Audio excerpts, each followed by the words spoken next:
গ্রামের পিকনিক মানে ভিআইপি ব্যাপার। দেখেন কতগুলো বতক আমরা ঝুড়ে সব রেডি করছি। আসসালামু আলাইকুম, কেমন আছেন সবাই? আশা করি অনেক ভালো আছেন। আর আজকে কাজ করতে করতে যে অবস্থা এত খারাপ, তো দেখেন কি অবস্থা। সব কাটতে লেগে আমার নাকে জল চলে আসলো আর চোখে পানি চলে আসলো।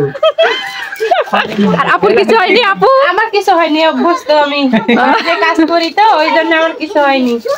আর ভাই আপনি কি করছেন? আমি হচ্ছে যে আপনারা এগুলো কাম করছেন, আমি এগুলো দেখাশোনা করছি। সবাই মিলে এত সুন্দর আয়োজন করছি, তার মানে ব্যাপারটা বুঝতে হবে অন্যরকমই ব্যাপার। আসলে তাই ব্যাপারটা অন্যরকম। আমরা সবাই মিলে একটা পিকনিকের আয়োজন করে, আর সেই পিকনিকের আগের দিন কিন্তু আমরা এই রকম কাজগুলো করে রাখছি, যেইটা মনে করেন ভালো ভালো সুন্দর সুন্দর চমলক্ষ জামা কাপড় পরে করা যাবে না। বুঝতে তো পারছেন, মেয়ে মানুষের ব্যাপার।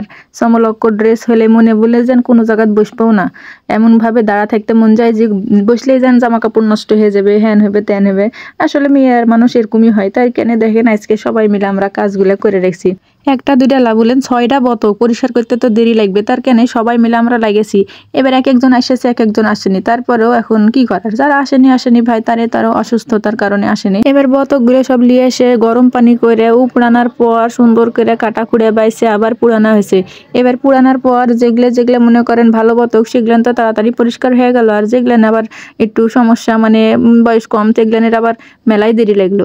আর দেখেন বতকগুলো পরিষ্কার করে করে এক একজনের অবস্থা সেই অবস্থা। তো কিছু করার নাই, এভাবেই করতে হবে কাজ, তাই নাকি? সবাই মিলে খাবার দেখেন দিনই কষ্ট আমরা একলাই করছি, এত জ্বালা সহ্য করা হয়। তার মধ্যে বতক কিনেছে এমন এমন ছোট ছোট বতক, কাটা খুঁড়ে যেন উপড়ানো যাচ্ছে না। এই আলামিন ভাই কেমন লাগছে? খুব কষ্ট, এত কষ্ট সহ্য করা যায় না। বাড়িতে বইয়ের গাল খাই তাও জীবনে করিনি। আর এখন সবার জন্য করতেছে। আর সাব্বির ভাই আপনার তো বউ নাই, আপনার তো আরো কষ্ট।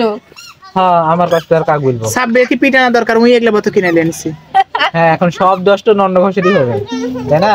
দায়িত্বটা কারে নেন তাহলে বুঝতে পারতেন। সীমাপু আপনি বেশি করে পরিষ্কার করে দেন। আমি তো যথেষ্ট চেষ্টা করছি ভালো করার, কি করবো এখন, একাই তো আর 6টা করতে পারছি না, বলো। কি বলবো ভাই, এদিক বতক পরিষ্কার করতে করতে এক একজনের মধ্যে যেন একটা প্রতিযোগিতা হয়ে গেছে, যে বলছে যে কে বেশি পরিষ্কার করতে পেরেছে বতক, কার বতক বেশি সুন্দর হয়েছে। বলেন তো ভাই, এগুলা করার কেন কি আমরা বতক পরিষ্কার করছি? এক একজন তো মনে বলছে যে মারামারি লেগে যাবে, যে আমি এই বতকটা পরিষ্কার করেছি, আমি এই বতকটা পরিষ্কার করেছি, তাই বলছে। যাই হোক, সবাই মিলে তো বতকগুলো পরিষ্কার করলো, কিন্তু এরা কেউ মেনে নিতে পারে না। যেটা মনে করেন ফটফটে সুন্দর হয়েছে সেটা বলছে যে আমি পরিষ্কার করেছি। তাহলে তোরাই বতক পরিষ্কার করার কাটে। এদিক মশলাগুলো পিষতে হবে, আদা রসুন ধনে জিরে সবগুলো পিষতে। আবার আমি চলে আসনু আমার ব্লেন্ডার দিয়ে, হাঁকা বাঁকা করে ব্লেন্ডারে মশলা টসলা পিসার পর চলে আসনু বতকের। পাতি হাঁসগুলো জবাই করার পর 5 কেজি ওজন হলো, এখন 5 কেজি গোস আমরা 20 জন মিলে খাবো। যাই হোক, খাওয়াটা আমার কাছে বড় ব্যাপার না, আনন্দটাই অনেক বড়। কি বলেন আপনারা? পিকনিকের পূর্ব প্রস্তুতি আজকের মতো শেষ। পরের ভিডিও দেখার জন্য আমন্ত্রণ রইল। সবাই ভালো থাকবেন, সুস্থ থাকবেন। আল্লাহ হাফেজ।